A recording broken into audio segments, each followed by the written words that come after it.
राधिका बरसाने वारी की जय। राधे राधे।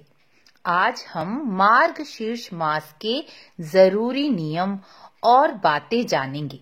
जो भक्त या साधक मार्गशीर्ष मास में श्री कृष्ण की पूजा अर्चना कर रहे हैं, वह इन नियमों का पालन करके अधिक पुण्य फल की प्राप्ति कर सकते हैं।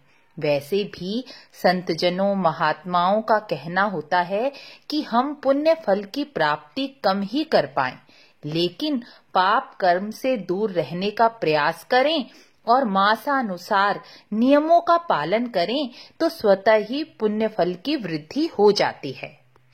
क्योंकि मासानुसार त्याग देने वाले कर्मों को ना करना ही नियम पालन है और नियम पालने से स्वतः ही पुण्य की वृद्धि हो जाती है।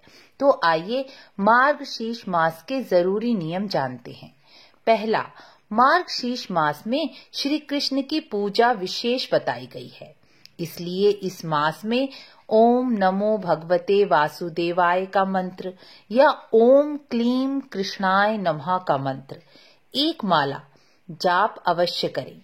यदि नहीं कर सकते तो कोशिश करें 5 मिनट लगातार मंत्र जाप करें।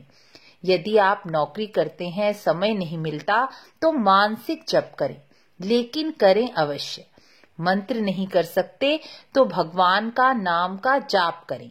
कृष्ण कृष्ण कहें, राधे कृष्ण कहें, राम कहें, जिस इष्ट में आपकी श्रद्धा हो उसका नाम जपें।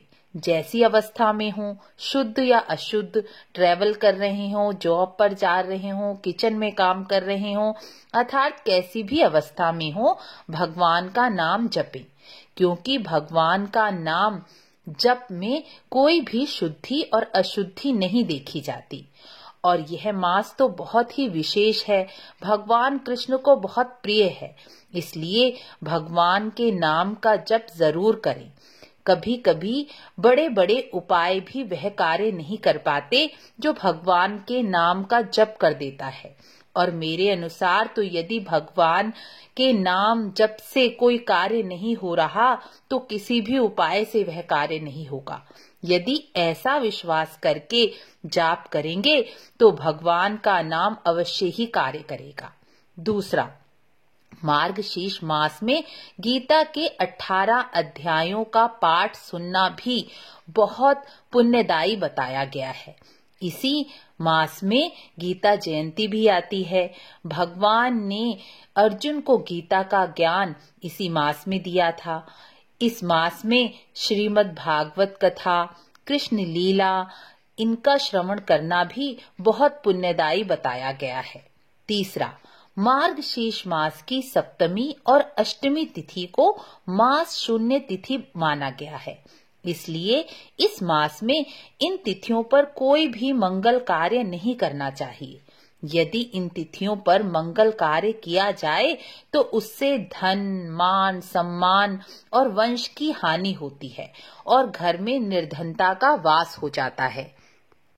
चौथा, मार्गशीर्ष मास में जीरे का त्याग कर देना चाहिए, अर्थात जीरा नहीं खाना चाहिए। यदि आप जीरे के स्थान पर राई का उपयोग कर सकते हैं। पांचवा, मार्गशीर्ष मास में किसी भी देव नदी या देव सरोवर में जहां आपको मौका मिले जरूर स्नान करना चाहिए। मार्गशीर्ष मास में गंगा, यमुना, गोमती, गोदावरी नदियों में स्नान करके भगवान का पूजन करने से मनोवांछित कामना पूर्ण होती है। मार्गशीर्ष मास में ही ब्रज की कुंवारी कन्याओं ने यमुना जल में स्नान करके मां कात्यायनी का पूजन श्री कृष्ण को पति रूप में पाने के लिए किया था और वह सफल भी हुई थी। इसलिए इस मास में कुंवारी कन्याएं योग्य वर पाने के लिए यमुना नदी या किसी भी देव नदी में स्नान करके मां कात्यायनी का पूजन करें तो योग्य वर की प्राप्ति होती है। छठा, मार्गशीर्ष मास में चांदी का दान सर्वोत्तम बताया गया है। शिव पुराण के अनुसार मार्गशीर्ष मास में चांदी का दान करने से वीर वृद्धि होती है और घर में धन, संपत्ति, वैभव की वृद्धि होती है। इसलिए मार्गशीर्ष मास में चांदी का दान यदि आप कर सकें तो जरूर करें। 7वां, मार्गशीर्ष मास में गुरुवार को श्री ठाकुर जी का पूजन और शुक्रवार को लक्ष्मी जी का शंख से पूजन करना चाहिए। शंख से स्नान कराने पर घर में धन्य धान्य की वृद्धि होती है। 8वां, मार्गशीर्ष मास में दक्षिणावर्ती शंख की स्थापना भी महापुण्य देने वाली बताई गई है। दक्षिणावर्ती शंख में सुख, समृद्धि, मान, सम्मान, धन अपनी ओर आकर्षित करने की क्षमता होती है, इसलिए इसे घर में स्थापित किया जाता है। मार्गशीर्ष मास में शंख का बहुत महत्व बताया गया है, इसलिए मार्गशीर्ष मास में दक्षिणावर्ती शंख की स्थापना से और अधिक पुण्य फल की प्राप्ति हो जाती है। 9वां, शिव पुराण के अनुसार मार्गशीर्ष मास में अन्नदान करना भी सर्वोत्तम बताया गया है। जो मनुष्य मार्गशीर्ष मास में अन्न का दान करता है वह सभी पापों को स्वतः ही नष्ट कर देता है। ऐसा मार्गशीर्ष मास का महात्म्य शिव पुराण में बताया गया है। 10वां, मार्गशीर्ष मास की त्रयोदशी, चतुर्दशी तिथि या किसी भी तिथि में यदि आर्द्रा नक्षत्र हो तो उस तिथि में जो मनुष्य शिवलिंग की षोडशोपचार पूजा करता है उस मनुष्य के चरण दर्शन से ही पुण्य फल की प्राप्ति दूसरे मनुष्य को हो जाती है। ऐसा महात्म्य मार्गशीर्ष मास का शिव पुराण में बताया गया है।